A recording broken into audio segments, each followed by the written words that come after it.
I think a decision was made not too long ago that this should be an African-owned conference, and therefore that the funding for the conference should be directly from African states. So I think one of the decisions, one of the reasons for the delays was about where the funding was coming from and about the ownership of that conference. I wanted to go back to the issue of not being innovative enough, and I think maybe perhaps when people talk about innovation, there's an assumption that we're talking about specific technologies or specific ways of operationalizing that innovation. But I think innovation at a very basic level is an idea. And that's something that you don't necessarily need technology for, but you do need gatekeepers, you do need languages. And those things are things that I think community-based organizations are specifically well placed to do. It's also, I mean, we've seen a significant amount of work being done with traditional leaders, and I think that's another important gatekeeper as in other religious organizations. So when it comes to talking about innovation, I recently wrote an article that looked at public attitudes towards LGBT rights. And the findings of that study were that most people did not feel opposed to LGBT rights. Most people felt that the right to equality is an entitlement for each person. But a follow-up question was, do LGBTI rights comport with the values of my community? And so people spoke about the fact that actually they personally did not feel any sort of sense of difference with LGBTI communities, but they did not feel that they would be accepted in the communities. And this is the role that gatekeepers can play, and this is the role that innovation can play, is to look at ways to introduce ideas and to introduce spaces where these conversations can happen. I think for some reason I have Caitlyn Jenner here, but I'm not going to, she's going to erase that and pretend she never happened. And then on the issue of LGBTI refugees, I know that there's a great deal of work that is being done at the NGO level in respect of LGBTI communities, particularly by institutions like EURESA.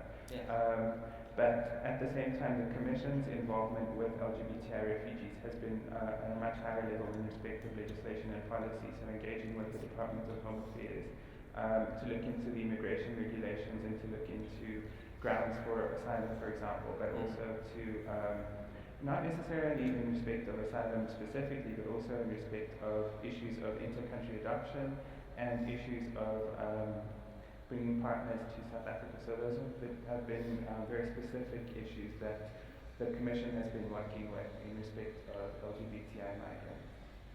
That is very exciting news. Please help me to say thank you to this wonderful panel. Thank you for a brilliant discussion. Carla, I was really hoping to make up some time. I think we've lost some time, so you need to come and tell us how we're going to make it up, please. Morning, everyone. Morning. No, that's not enough. Good morning, everyone. Morning. Much better. We're going to actually ask Kat if she would come up for a moment or two to respond to her own challenge about innovation. Hello. How are you? Okay, who's got one of these little things, a device that is linked to the internet right now? Please, can you pull it out? Please pull out your devices. And now you may either log into Twitter, Facebook, or Instagram, or all of them. Twitter, Facebook, or Instagram. I know those things, right? What we're going to try and do is we are going to do a simultaneous post. My Facebook is linked to my Twitter, so it's going to go straight there. And then I'll take a picture and put this onto Instagram. And we're trying to flood the internet, or whatever audiences we have online, with the fact that we are all here. All right? And the post I think we should do is I am following a certain friend of ours. 1, following our trend from yesterday, and capital O-T-H-E-R. So I am 1 and other. With the hashtag Kopano Freedom for All. Okay, you gotta do that again. And other. O-N-E, 1. I am 1 and other, followed by the hashtag Kopano Freedom for All, which is the official hashtag for this Other. convening. Alright, so how are we doing with that? I Is am everybody? one and other? I am one and other. Are we good with the typing in? Yeah. Bless you, Bella. I am one and Other. I am one and other hashtag and Kopano Freedom other. for all. I hope the router is ready to like accommodate Hashtag the Kopano for all. Kopano Freedom for all. one sort of post from everyone. We are going to post at the same time. and the hashtag at the end. Yes, hashtag Kopano Freedom for all. You can see it on the screens right now. Yeah. So I am. Wait. Don't fail me now. I am Okay, one and it's other. coming. Freedom for all. Open up I freedom know, for all. right? Are we? Is there anybody who is behind me? And we must be No, posted. as in I'm now done. I'm done. Yeah. Everyone done? Who's not done yet? Okay, I am one and other. Hashtag Kopano Freedom for all. I am one and other. Oh, great. Yes. Yes, I am. Yes, but you don't hashtag it. Don't hashtag it. Oh, Thank you. One way. So no, I am one and other. Hashtag Kopano Freedom for all. You can Alright. split the words. I'm loving this live stream. Let's split the words.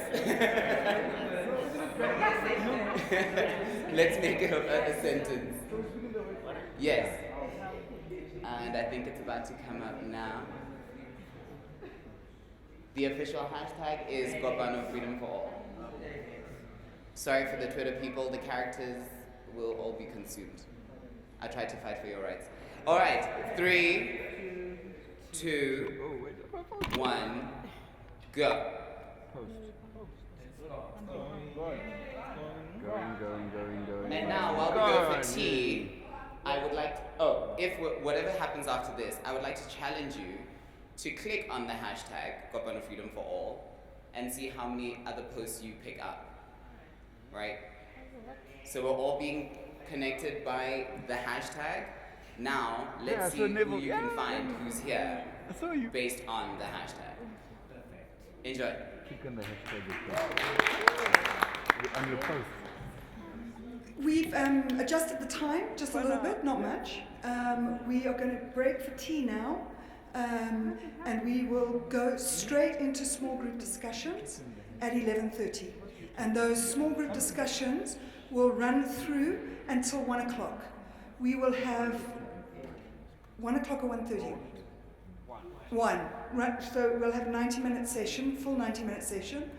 We'll have lunch from 1 to 2, and then if you can come back into the Iliashi at 2 o'clock, just for a short period of time, to talk about what the final round of small group discussions are, before we go back into that. I want to add my voice of thanks to the speakers.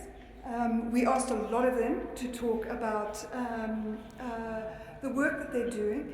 And I just want to pull out the work that the Reverend is doing, because I think he's been incredibly modest about the innovations and work that's been happening in KwaZulu-Natal through the Council of Churches.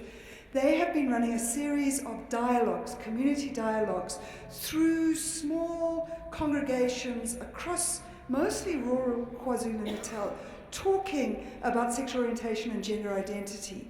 And they've already had 3,000 people go through those community dialogues. And I think that's an extraordinary feat, and that we should be proud of the kind of work that our faith-based organizations are taking on themselves in innovative ways to do that. So a final word of thank you to all of our participants. Thank you.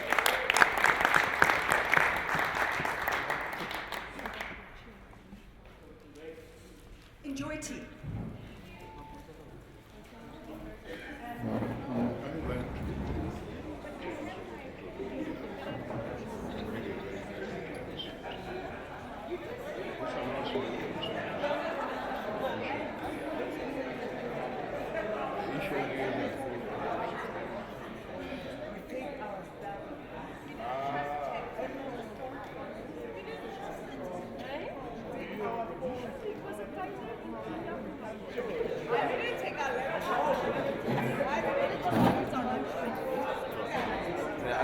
quick question.